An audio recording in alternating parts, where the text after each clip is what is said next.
Les dissensions, c'est les querelles, les disputes, le désaccord passionné et la colère latente. La colère latente est la partie dangereuse. Parce que c'est ce que nous avons quand les gens se comportent comme si tout allait bien. Mais dans les coulisses ou au tréfonds de leur cœur, il y a l'amertume et le ressentiment. Et quand l'occasion se présente, il y a les commérages et les critiques. Et les dissensions détruisent. Satan utilise ce mauvais esprit pour détruire les mariages, pour détruire toutes sortes de relations interpersonnelles. Je crois que les dissensions sont la cause de la destruction de beaucoup d'entreprises, car je ne crois pas que nous puissions prospérer là où il n'y a pas la paix. Beaucoup d'églises sont détruites par les dissensions. Nous ne pouvons pas avoir une réunion ointe quand les cantiques sont beaux, mais qu'il y a des dissensions dans l'équipe d'adoration. Une personne est jalouse d'une autre. C'est moi qui devrais mener l'adoration, je chante mieux que toi, tu ne m'as pas traité comme il faut, j'aurais dû faire un solo, tu ne me laisses jamais faire un solo. Il n'y a pas d'onction pour que les gens puissent recevoir la parole de Dieu. Vous savez, quand ils vont s'installer dans une place, mais qu'ils s'érigent en juge en ce qui concerne le pasteur, la façon dont il fait la réunion, la longueur de la réunion, c'est incroyable les choses que les gens peuvent trouver pour murmurer et se plaindre. Et nous devons comprendre à quel point nous sommes totalement, complètement bénis de pouvoir venir librement dans un endroit comme ça et écouter la parole tout le week-end.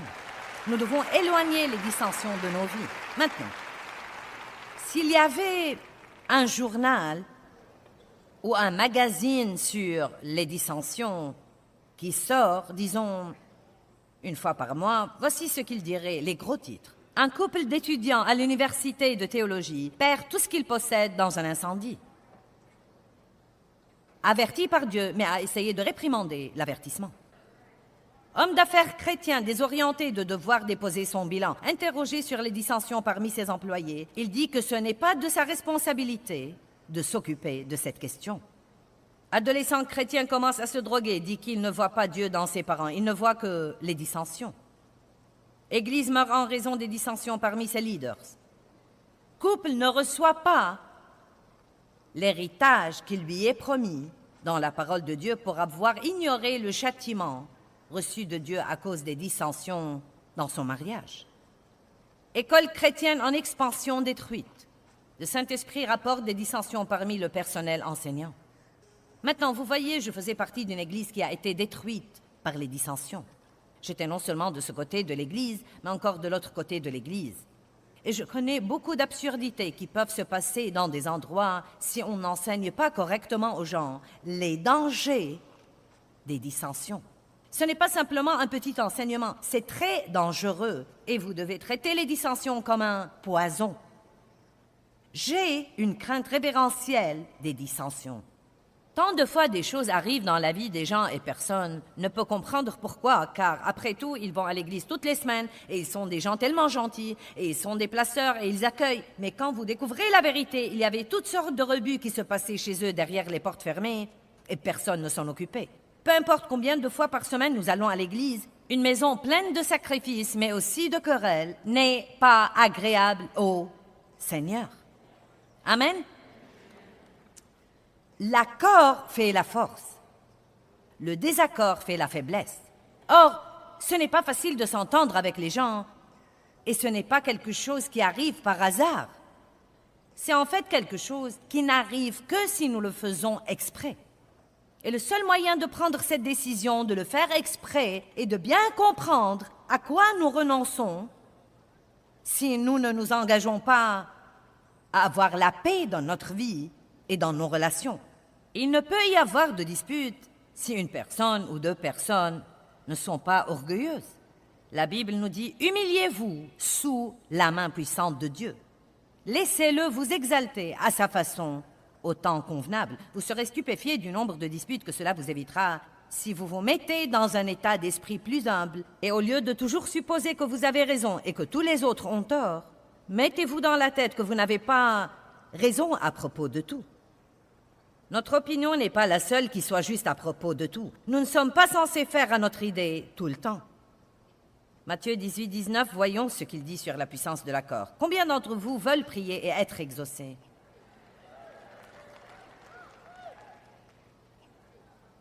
Eh bien, la Bible nous enseigne qu'un des moyens d'avoir presque tout ce que nous voulons, c'est de trouver quelqu'un avec qui nous sommes en accord, non pas de temps en temps quand nous avons besoin d'un miracle, mais avec qui nous vivons en accord. Je vous le déclare encore, si 2 d'entre vous sur la terre se mettent d'accord, s'harmonisent et font une symphonie ensemble pour demander quoi que ce soit, cela leur sera accordé par mon Père qui est aux cieux. Car là où 2 ou 3 se trouvent réunis en mon nom, je suis au milieu d'eux. Vous vous rendez compte à quel point ce verset est étonnant? J'ai écrit en marge de mes notes, « Wow! » C'est un verset étonnant.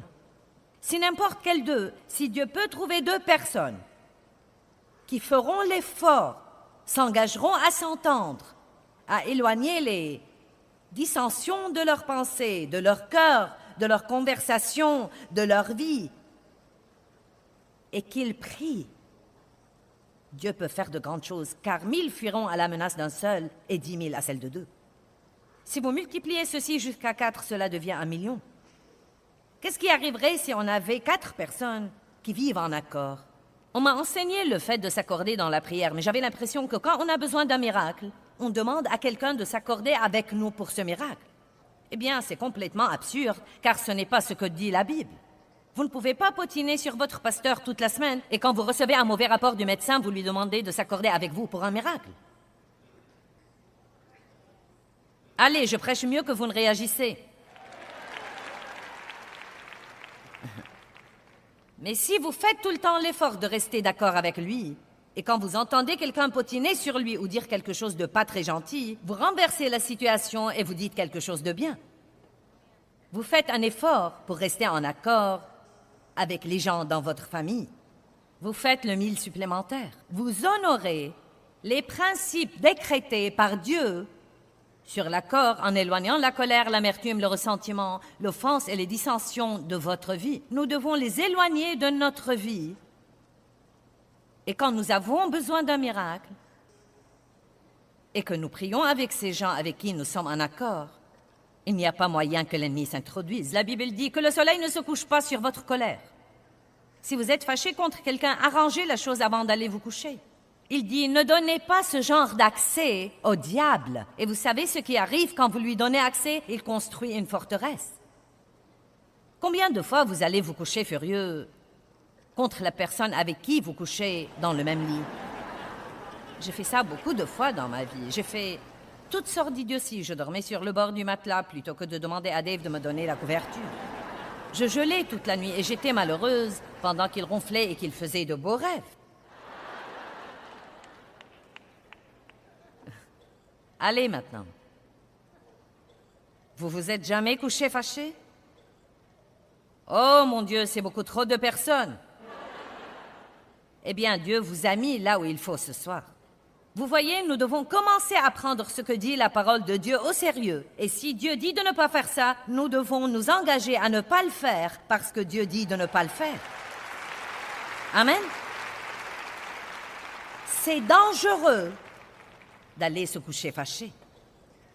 Nous ouvrons une porte à l'ennemi quand nous allons nous coucher fâchés. À votre place, j'avalerai ma fierté et j'irai chez la personne et je dirai, écoute, je ne veux pas me quereller avec toi, je suis désolé, pardonne-moi, nous devons faire la paix. Humiliez-vous, procurez et gardez la paix. Vous pouvez vous entêter et dire, eh bien, je ne vais pas faire ça. Perdez donc une autre nuit de sommeil, faites ça assez longtemps, ayez un ulcère, ayez des maux de tête, soyez malheureux. Continuez à ouvrir la porte à l'ennemi et demandez-vous ensuite pourquoi les choses ne marchent pas dans votre vie, bien que vous alliez à l'église tous les dimanches.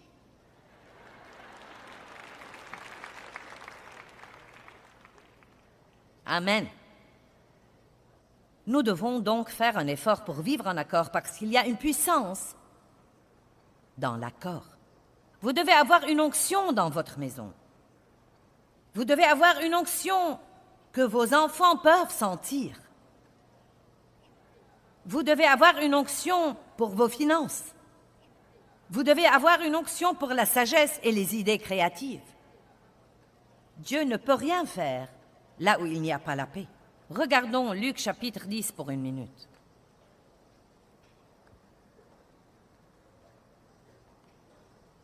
Quand j'ai vu il y a très très longtemps ce que je me prépare à partager avec vous, c'était une vraie révélation pour moi et cela a beaucoup compté pour moi tout au long de ces années. Luc 10, 1. Après cela, le Seigneur désigna 70 autres disciples et les envoya 2 par 2 devant lui dans toute ville et localité où il devait aller lui-même.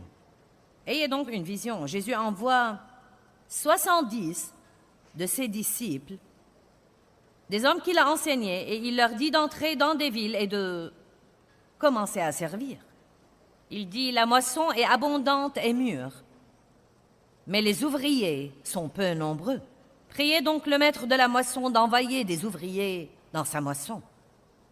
Allez, voici que je vous envoie comme des agneaux au milieu des loups. N'emportez pas de bourse, pas de sac, pas de sandales et ne saluez personne en chemin pour ne pas retarder votre voyage. Il ne leur disait pas de ne pas être aimable, il leur disait d'être déterminés. Dans quelque maison que vous entriez, dites d'abord paix à cette maison. Que cette famille soit libérée de toutes les détresses qui résultent du péché. Et s'il s'y trouve un homme digne de paix et de bénédiction, votre paix ira reposer sur lui, sinon elle reviendra sur vous. Demeurez dans cette maison, mangeant et buvant ce qu'on vous donnera, et ne passez pas de maison en maison. Puis il dit, mais dans quelque ville que vous entriez et où l'on ne vous accueillera pas, secouez la poussière de vos pieds et retirez-vous, car vous ne pourrez rien faire là. Ce qui m'intéresse, c'est que quand il a envoyé ces types, il leur a dit, tout d'abord, vous devez avoir une base d'opération, avoir un endroit pour dormir, un endroit pour manger et pour y revenir la nuit et vous reposer et veiller à trouver une base paisible, une base d'opération paisible pour travailler, car si vous ne demeurez pas en paix, cela va déranger le travail que je vous ai envoyé pour faire. Maintenant, j'ai compris de cela que j'ai un appel sur ma vie et que Dieu m'a donné quelque chose à faire et que je veux que ce soit puissant. Quand je suis ici et que je vous parle, mes paroles doivent être complètement trempées de l'onction de Dieu. Je dis aux gens tout le temps, je ne fais rien de sophistiqué. Je parle tout simplement et je m'attends à ce que les gens s'entassent dans un bâtiment pour m'écouter parler pendant 6 ou 7 ou 8 heures. Dans une période de 3 jours de temps, il doit y avoir là quelque chose qui va captiver leur attention et les amener à non seulement vouloir revenir, mais encore à vouloir acheter les CD et les DVD et les livres et à les prendre avec eux. Et ce n'est pas parce que je suis une oratrice éloquente ou que j'ai une voix mélodieuse, c'est à cause de l'onction de Dieu. Et après avoir prêché la parole pendant 35 ans, j'ai découvert beaucoup de choses que je peux faire qui augmenteront cette onction et j'ai découvert beaucoup de choses que je peux faire qui arrêteront rapidement l'onction de Dieu. Et je peux me tenir debout ici et être une poseuse et dire les mêmes choses, mais elles ne pénétreront pas dans vos cœurs comme ils pénétreraient si Dieu était dans cela.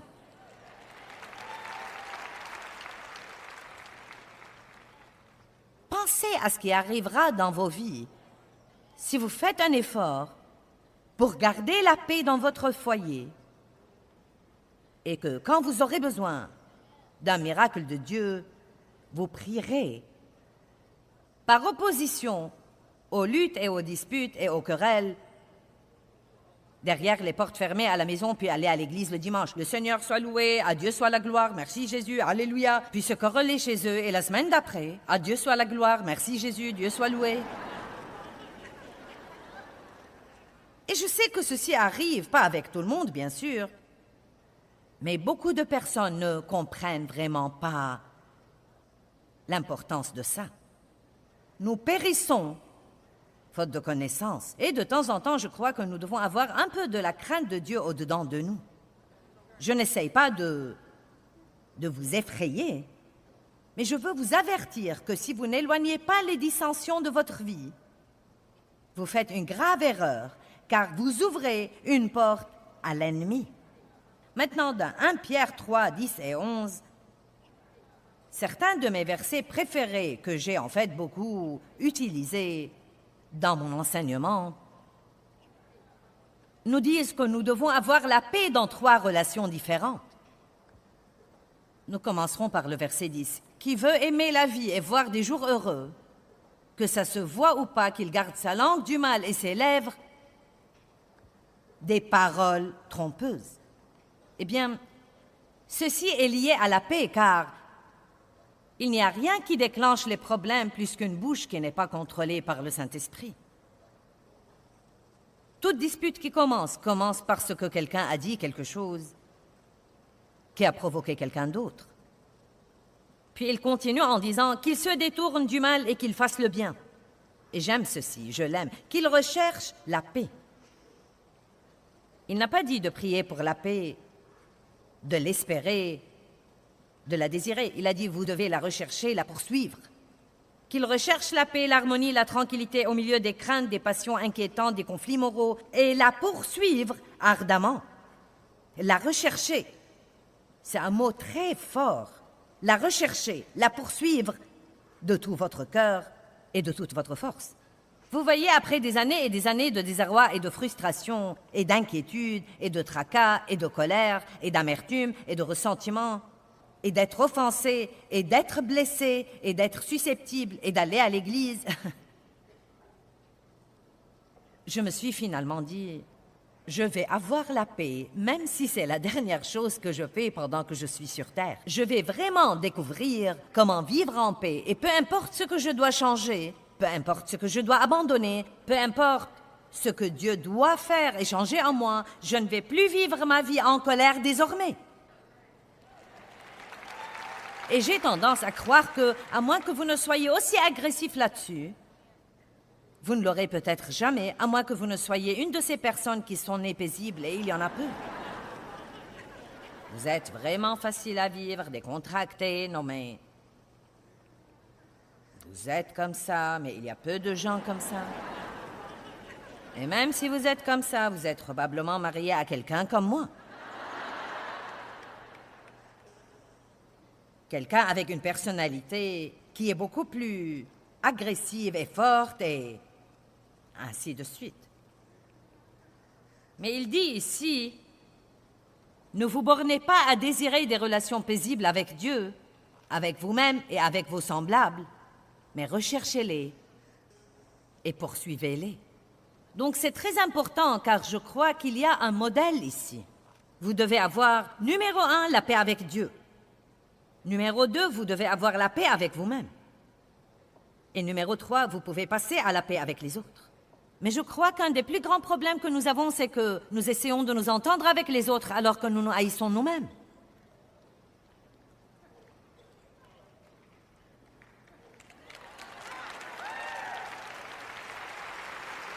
Avez-vous jamais pensé au fait que vous avez une relation avec vous? Et partout où que vous alliez, vous voilà. Vous ne pouvez pas dormir sans vous, manger sans vous, vous ne pouvez pas aller à la salle de bain sans vous. Et si vous ne vous aimez pas, quel jour malheureux!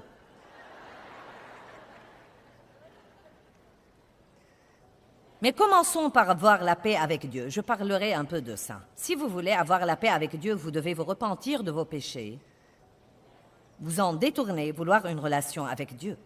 Mais disons que vous êtes un chrétien et peut-être que vous êtes un de ces chrétiens insensés qui sont furieux contre Dieu parce que vous êtes déçus de ce qu'est devenu votre vie.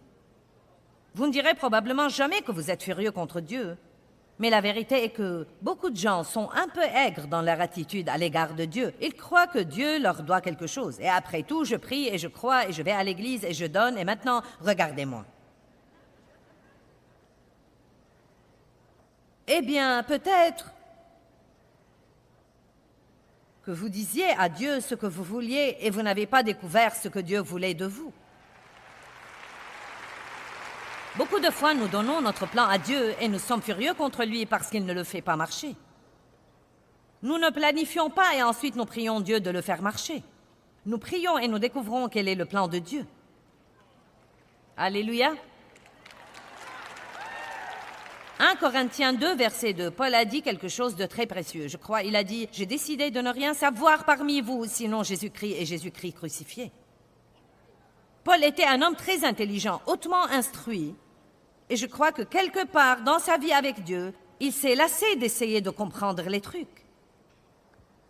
Et il a dit, je ne suis pas censé savoir pourquoi ceci est arrivé à un disciple, pourquoi autre chose est arrivé à un autre disciple, pourquoi l'un souffre et l'autre ne souffre pas. Je ne suis pas censé essayer de comprendre tout ça. Tout ce que je dois savoir, c'est Christ. Je connais Dieu, je connais son caractère, je sais qu'il est bon, je sais qu'il m'aime. Je sais que je peux lui faire confiance. Je ne suis pas censé comprendre le pourquoi derrière toute chose.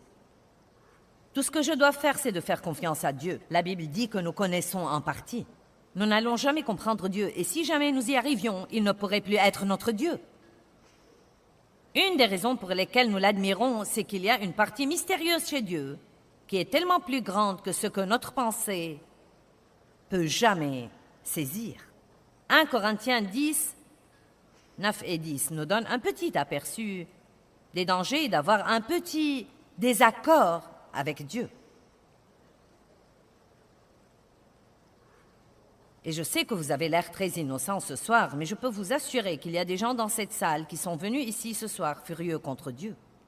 Peut-être que vous ne l'avez pas encore verbalisé ainsi, mais il y a une petite aigreur dans votre esprit parce que les choses n'ont pas évolué comme vous le vouliez. Eh bien, une femme est venue et m'a dit dernièrement qu'elle était furieuse contre Dieu pendant de nombreuses années, car à 50 ans, elle était toujours célibataire. Et la seule chose pour laquelle elle avait prié et avait imploré Dieu était un mari. Elle ne comprenait pas. Elle essayait d'être une bonne chrétienne. Elle espérait en Dieu. Elle allait à l'église. Elle essayait d'être une bénédiction pour les autres. Et cette seule chose qu'elle voulait n'est pas arrivée dans sa vie. Et finalement, elle y a renoncé. Elle a dit à Dieu, je peux être heureuse avec un mari ou sans un mari. Je ne suis pas obligée de l'avoir pour t'aimer et pour être heureuse. Et Dieu lui a donné un mari. Eh bien, ils étaient mariés depuis 10 ans et son mari était merveilleux et il est allé à l'hôpital pour une chirurgie de routine. Il a attrapé une infection et il est mort. Qui peut comprendre ça? Nous ne pouvons pas le comprendre. Elle a dû choisir d'apprécier les 10 ans de joie qu'elle a eus avec lui plutôt que de s'aigrir parce que quelque chose a mal tourné et qu'elle ne pouvait pas le comprendre. Ne soyez pas furieux contre Dieu. Il est la seule personne qui peut vous aider. Quand nous sommes déçus de Dieu ou furieux contre la tournure que prennent les choses dans notre vie, la première chose que nous commençons à faire, c'est de rouspéter. Et c'est très dangereux. Donc il dit, qui veut aimer la vie et voir des jours heureux, que ça se voit ou pas, qu'il garde sa langue du mal. Cela inclut les murmures, les plaintes et les ronchonnements. Je suis sûre qu'aucun de vous ne se plaint jamais. Vous me regardez comme si vous ne vous plaignez jamais de rien.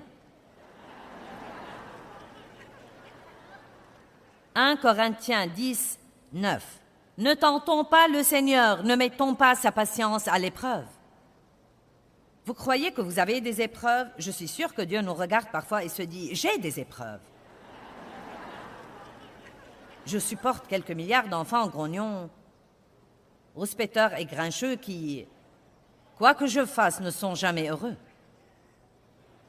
N'exploitez pas sa bonté comme le firent certains d'entre eux et ont péri par les serpents. Vous devez comprendre à quel point c'est important. Ne murmurez pas non plus comme quelques-uns d'eux ont murmuré et ont péri par le destructeur. Il y a un verset qui dit que ces choses ont été écrites pour notre instruction. Les Israélites et leur petit voyage dans le désert, qui était un voyage de 11 jours, mais il leur a pris 40 ans, et beaucoup n'y sont jamais arrivés. Et ce n'était pas à cause des Phérésiens, des Héviens, des Jébusiens et de tous les ennemis dont ils croyaient que Dieu devait les débarrasser. C'était leur attitude qui les a gardés là-bas 40 ans pour faire un voyage de 11 jours. Une partie de la mauvaise attitude qu'ils avaient était l'attitude de murmurer, ronchonner et se plaindre chaque fois que Dieu ne leur donnait pas ce qu'ils voulaient. Ils étaient des bébés. Des bébés pleurnicheurs, murmurants. La Bible dit dans Deutéronome 8, verset 2, « Je t'ai fait marcher tout le chemin, ces 40 ans dans le désert, afin de t'humilier, de t'éprouver et de te tester pour voir si tu garderais mes commandements ou non. » C'est facile de garder les commandements de Dieu quand tout nous sourit. C'est vraiment facile de louer Dieu quand tout nous sourit. Mais qu'en est-il de quand rien ne vous sourit et que rien ne vous a souri depuis très très longtemps? C'est à ce moment-là que votre relation avec Dieu est testée. C'est à ce moment-là que votre caractère est testé. J'ai renoncé à comprendre les trucs il y a très longtemps. J'ai essentiellement dit, je sais que Dieu m'aime, je sais que j'ai un appel sur ma vie et je vais le faire jusqu'à ce que je rende mon dernier soupir. Si c'est facile, je le ferai. Si c'est difficile, je le ferai. Mais tant que j'ai un souffle en moi et que je peux bouger, je ferai ce que Dieu m'a appelé à faire. Vous savez, un des meilleurs moyens de grandir dans la maturité spirituelle, c'est de chercher les moyens de s'accorder plutôt que de se disputer. Là où il y a l'unité, il y a la puissance et les bénédictions. Et nous ne devons laisser passer aucune des bonnes choses que Dieu a pour nous, juste pour nous disputer ou se quereller avec quelqu'un. Nous devons apprendre à vivre sans conflit.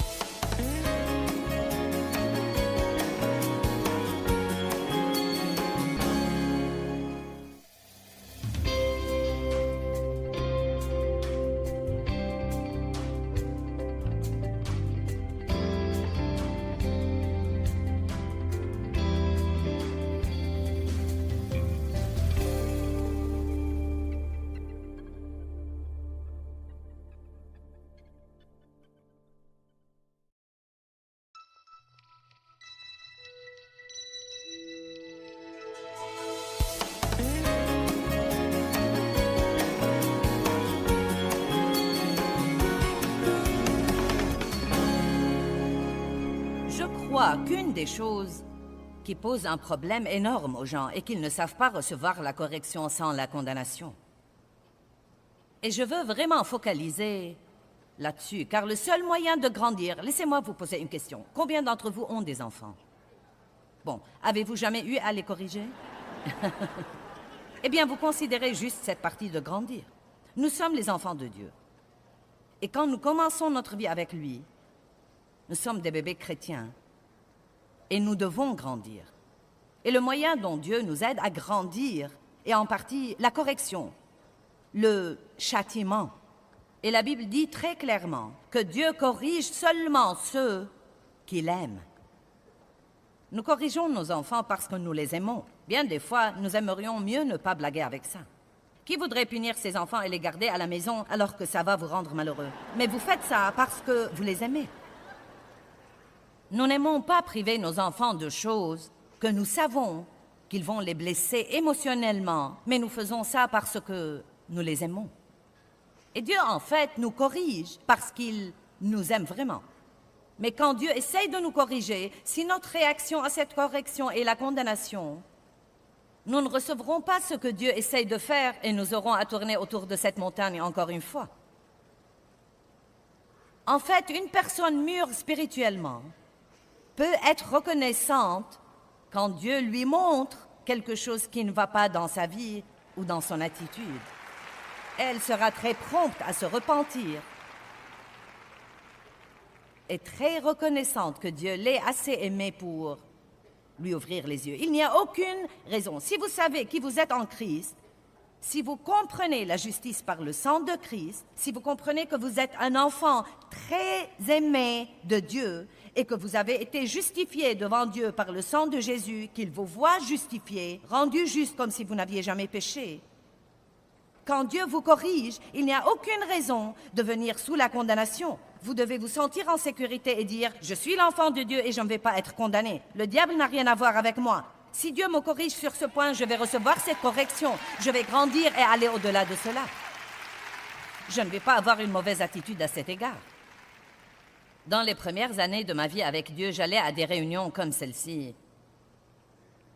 Et à l'époque, nous avions des camps bibliques qui duraient une semaine, 3 ou 4 réunions par jour. Et j'allais et j'assistais à ces réunions. Et mince, alors j'avais besoin de tout ce que j'apprenais. Tout ce qu'on prêchait, j'avais un problème sur ce plan. Si c'était la pensée, la mienne était un gâchis. Si c'était la bouche, la mienne était un gâchis. Si c'était l'égoïsme, c'était moi. Si c'était l'amertume, c'était moi. Mais chaque fois que je rentrais à la maison, j'étais de plus en plus condamnée. Eh bien, ça suffit. Encore une chose que je dois changer maintenant. Encore une chose qui ne va pas chez moi. Tout d'abord, je n'avais pas encore la bonne compréhension que je ne pouvais rien changer, que tout ce que Dieu voulait que je fasse était d'être d'accord avec lui et de dire « Tu as raison, Dieu, j'ai vraiment un problème. Et je suis désolée, et je veux que tu me changes. » Pardonne-moi, Dieu, et change-moi. Travaille avec moi et ne me laisse jamais tranquille jusqu'à ce que je sois ce que tu veux que je sois.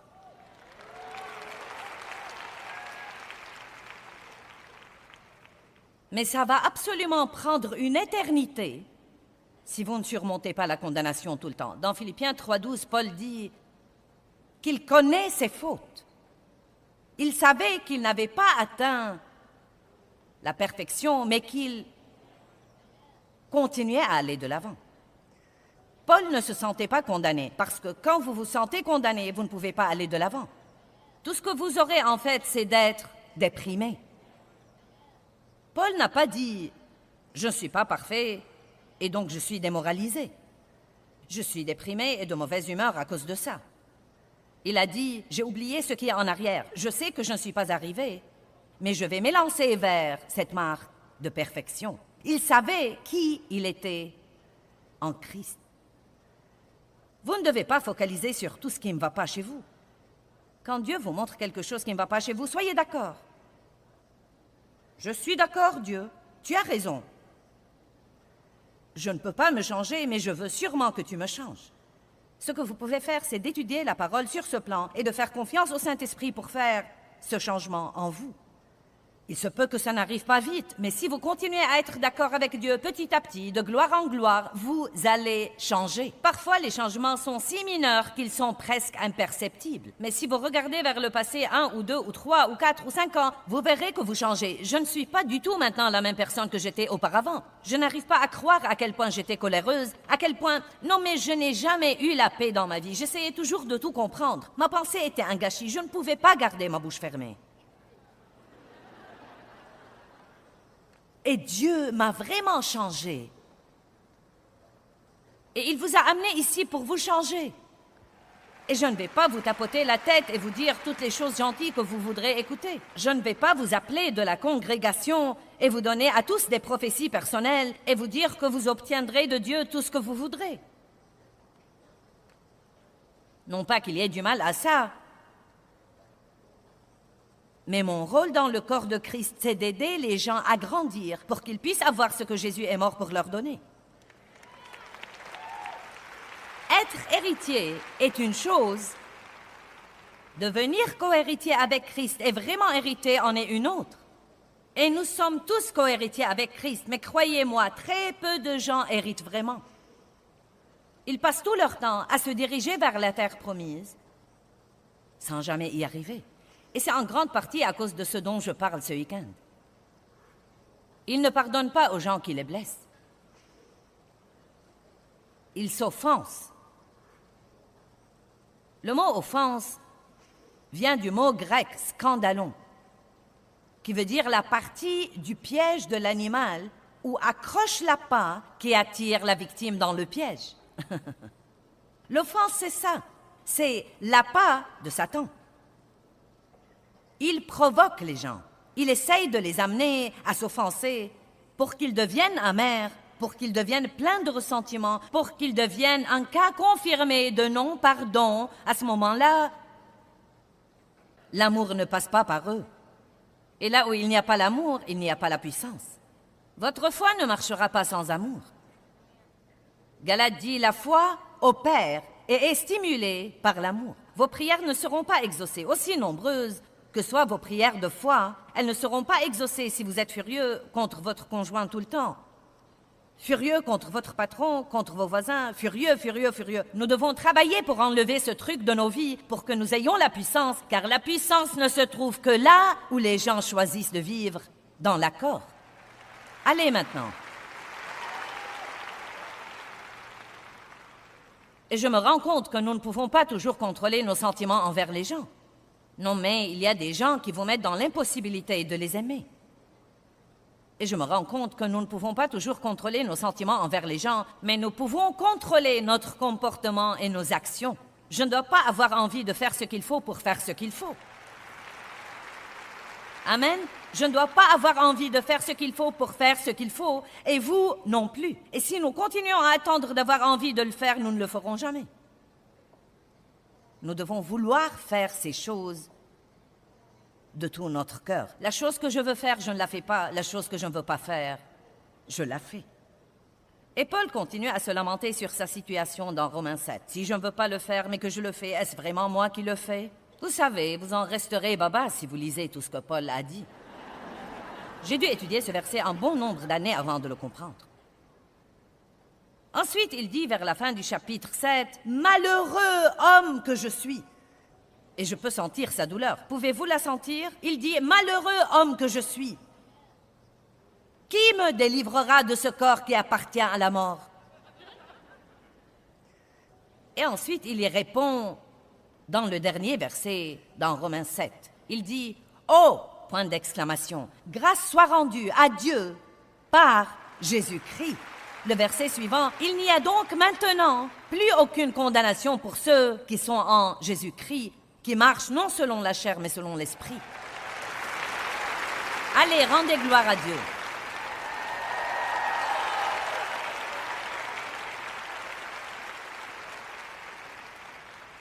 Éphésiens 6 nous enseigne les principes de la guerre spirituelle. Éphésiens 6, 11 à 18.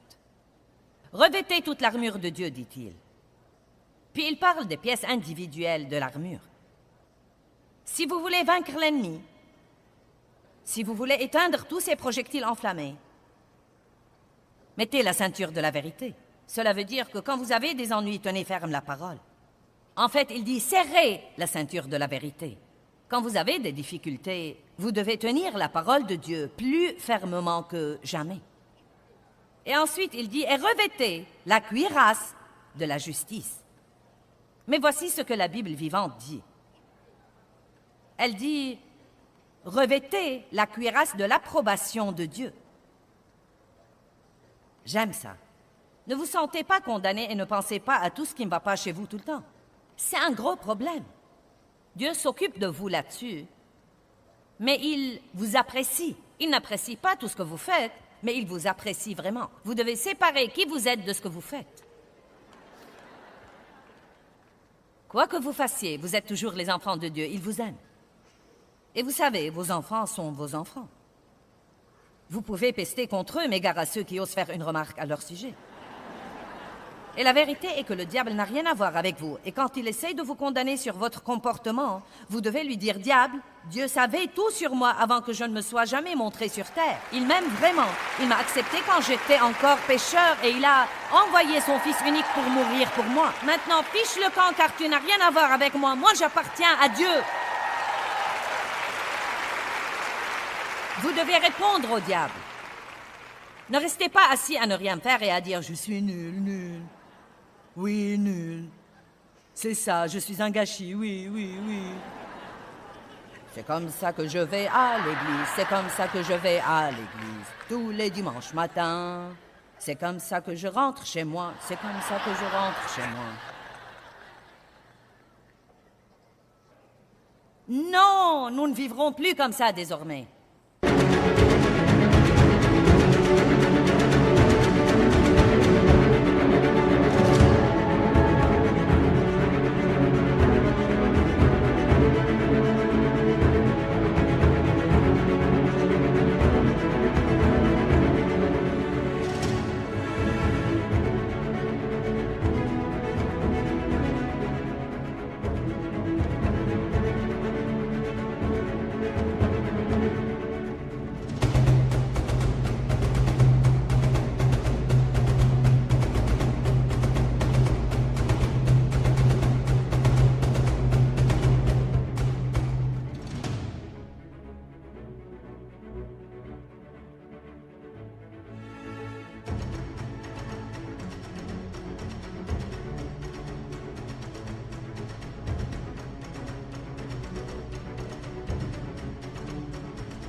Nous sommes la justice de Dieu en Jésus-Christ, mise à part et sanctifiée par le sang de l'agneau. Dieu n'est pas vraiment surpris par vos faiblesses. Vous l'êtes peut-être, mais pas lui. Nous nous demandons parfois, comment est-ce que Dieu pourrait m'utiliser? Paix avec Dieu. Paix avec vous-même. Si vous ne pouvez pas vous entendre avec vous, vous ne vous entendrez avec personne d'autre. Je n'avais personne pour me dire ce que je vous dis. J'ai dû l'apprendre à mes dépens. J'ai lutté pendant des années et des années et des années en essayant d'aimer les autres et de m'entendre avec eux. Non mais, j'étais malheureuse, j'aimais Dieu et je voulais être gentille. Je voulais marcher dans le fruit de l'esprit, je voulais être une personne aimante. Et en fait, je ne l'étais vraiment pas. Et il y a beaucoup de chrétiens qui ne sont pas très gentils. Et j'étais une d'eux. Mais j'ai découvert la vraie raison de mon problème. Je ne pouvais aimer personne d'autre parce que je ne m'aimais vraiment pas. En fait, nous avons tous des choses chez nous que nous n'aimons pas, mais nous pouvons nous aimer nous-mêmes. Nous aimer comme Dieu nous a créés pour être. Maintenant, le seul moyen de pouvoir nous entendre avec les autres... Maintenant, écoutez-moi. Le seul moyen de pouvoir nous entendre avec les autres, c'est de donner à chaque individu le droit d'être qui il est, et c'est d'être différent de vous.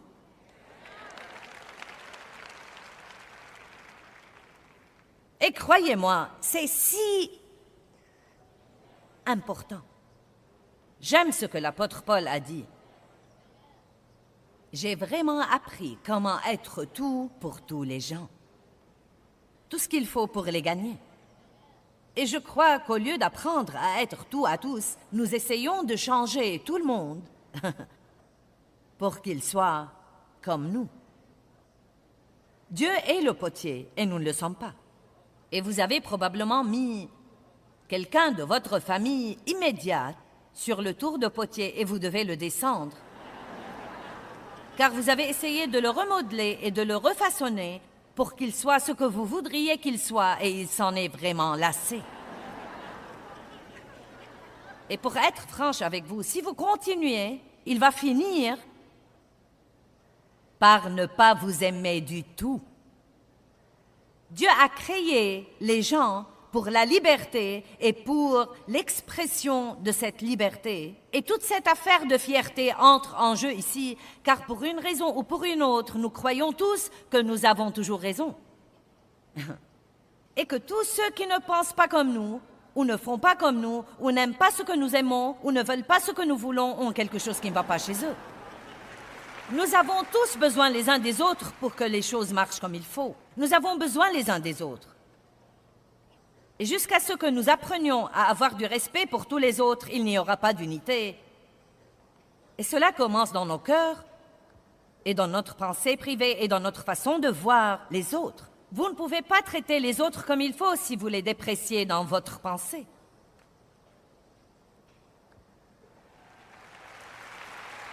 Il ne s'agit pas de contrôler votre comportement. Vous devez commencer par contrôler vos pensées. Que pensez-vous des autres? Maintenant, dès que je suis avec quelqu'un qui ne fait pas les choses comme je les fais moi-même et qu'il mérite vraiment,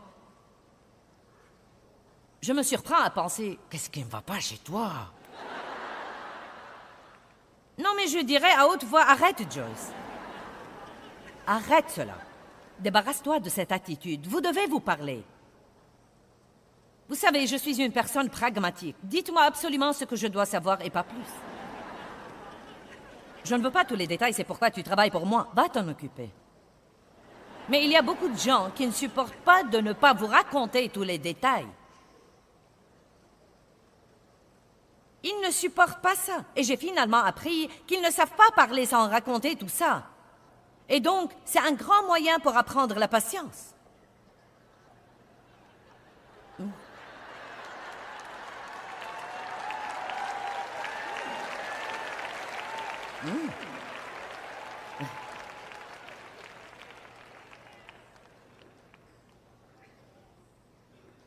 Mince alors.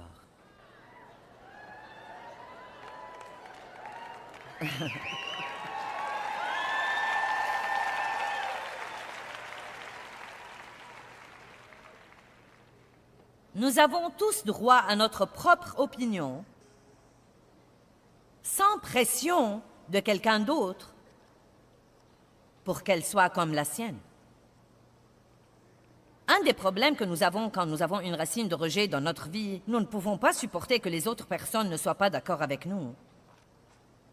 car nous nous sentons rejetés quand ils font ça.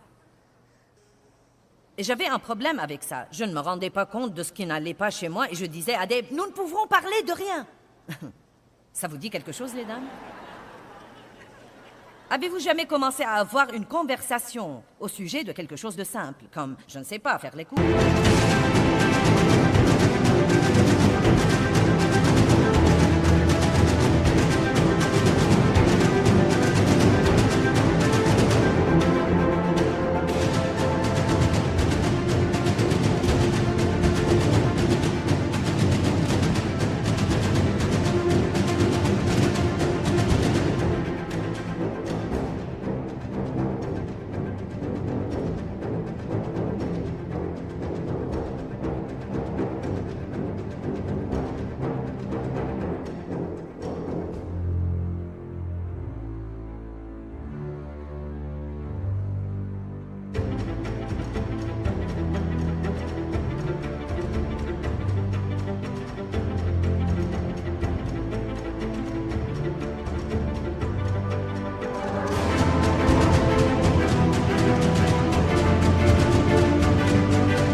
Et tout à coup, vous dites n'importe quoi et vous vous querellez à cause de 20 choses qui n'ont aucun rapport. Et vous vous demandez, comment suis-je arrivé d'ici à là? Et vous êtes déconcerté, vous ne savez pas ce qui est arrivé. Vous essayez juste de parler de quelque chose de simple. Dave avait l'habitude de me dire, « Nous ne parlons pas, tu parles et tu veux que j'écoute. » Allez, les dames, certaines pourraient apprendre une leçon, là. Pourquoi tu ne me parles pas? Parce que tu es la seule à parler.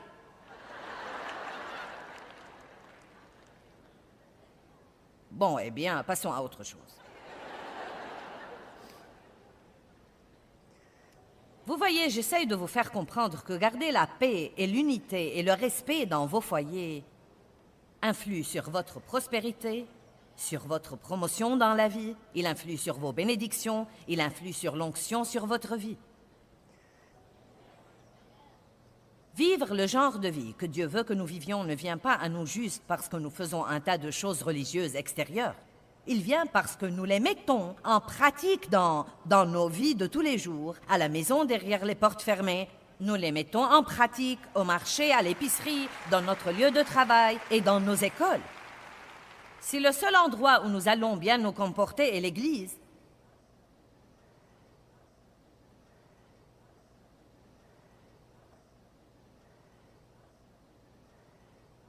donc Dave et moi, nous avions ces disputes et je m'y perdrais et je ne comprenais vraiment pas. Et Dave disait, tu ne veux vraiment pas mon opinion, tu veux que je sois d'accord avec toi. Et s'il n'était pas d'accord avec moi, je continuais à parler et à essayer de le faire changer d'avis. Et il disait, j'ai droit à mon opinion. Et je disais, bien sûr. Et il disait, pourquoi donc tu continues à essayer de la changer? Et pour résumer l'histoire, Dieu m'a finalement donné une bonne révélation. Et il m'a dit, quand Dave n'est pas d'accord avec toi, tu te sens rejeté. Et tu dois comprendre que ce n'est pas parce qu'il n'est pas d'accord avec ton opinion qu'il te rejette. Vous voyez, c'est une autre situation où se mélange qui nous sommes avec ce que nous faisons. Les gens ne doivent pas être d'accord avec tout ce que je crois pour m'aimer. Ils ne doivent pas vouloir tout ce que je veux pour m'aimer. Ils ne doivent pas aimer tout ce que je veux moi-même pour m'aimer. Dave m'aimait vraiment. Mais les gens doivent avoir la liberté d'être qui ils sont. Et ce n'est pas parce qu'ils ne sont pas d'accord avec vous qu'ils ne vous aiment pas. Cela veut dire qu'ils ne sont pas d'accord avec votre...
votre opinion. Mais vous êtes beaucoup plus que votre opinion. Votre opinion est juste ce que vous pensez.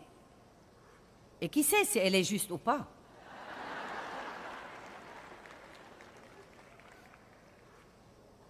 Est-ce que quelqu'un me comprend?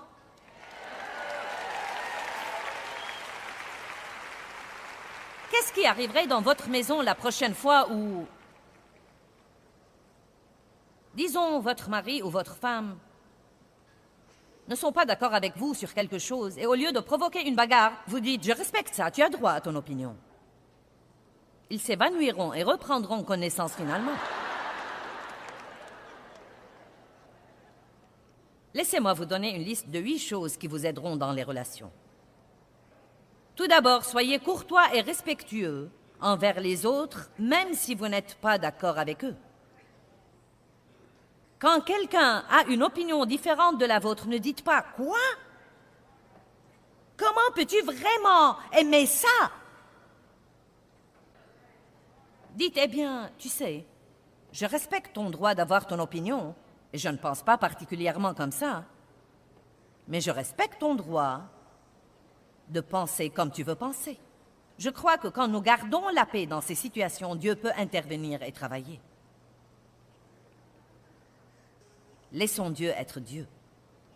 Numéro 2, écoutez sans préjugés. Si quelqu'un a une opinion différente de la vôtre, ne coupez pas les ponts. Et ne refusez pas obstinément d'avoir l'esprit ouvert, même pour considérer qu'il se peut qu'il ait raison et qu'il se peut que vous ayez tort. C'est douloureux, mais utile. Soyez prêts à prier au sujet de ce qu'il a dit. La Bible dit que la sagesse est prête à céder à la raison. Soyez prêts à prier au sujet de ce qu'il a dit. Numéro 4. Ne soyez pas susceptibles et facilement offensés. Ne soyez pas le genre de personne qui manque tellement d'assurance que si vous ne recevez pas 50 compliments par jour, vous vous effondrez. Numéro 5.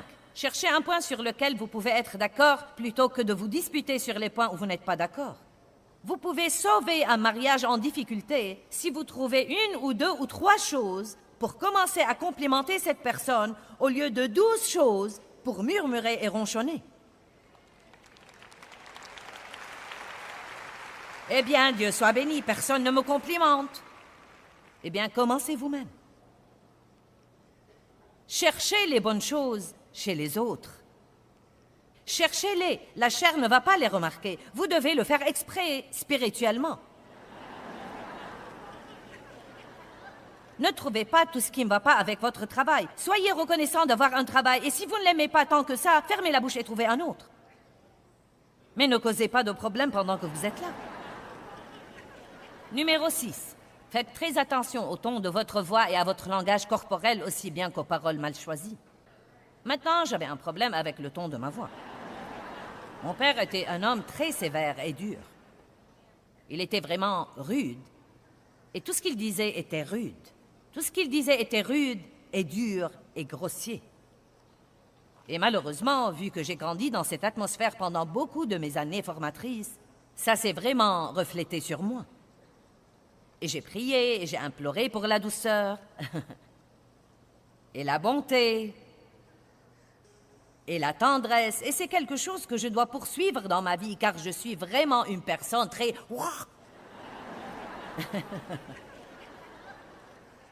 Et je n'ai pas de problème à vous dire ça. Nous avons tous des choses sur lesquelles nous devons travailler avec Dieu. Ton de la voix, langage corporel.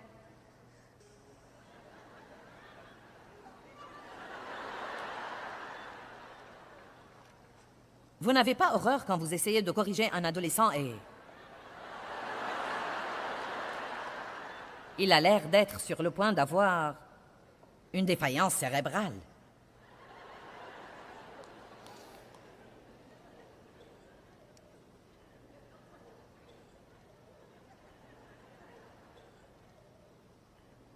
Une autre chose que nous devons faire, quand nous devons affronter quelqu'un et que nous voulons éviter une querelle, nous devons choisir le bon moment.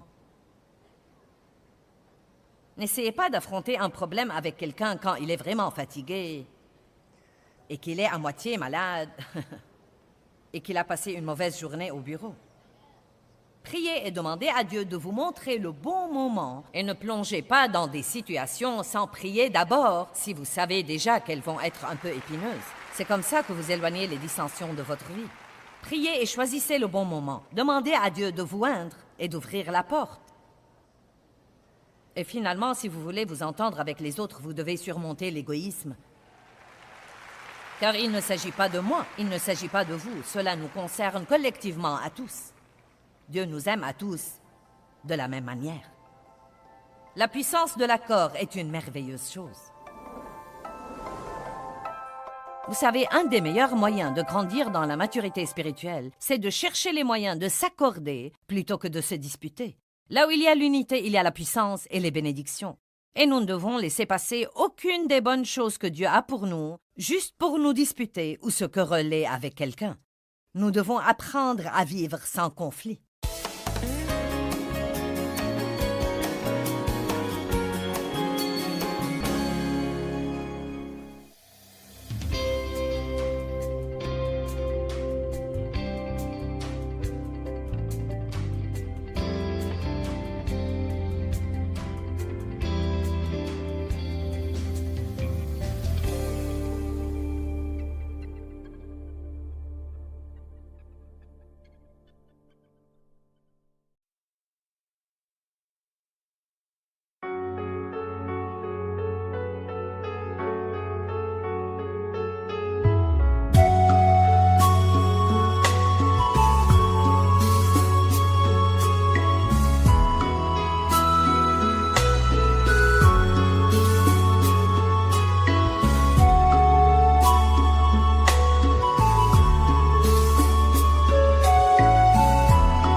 khắp phương trời vẫn nhớ tới quê hương.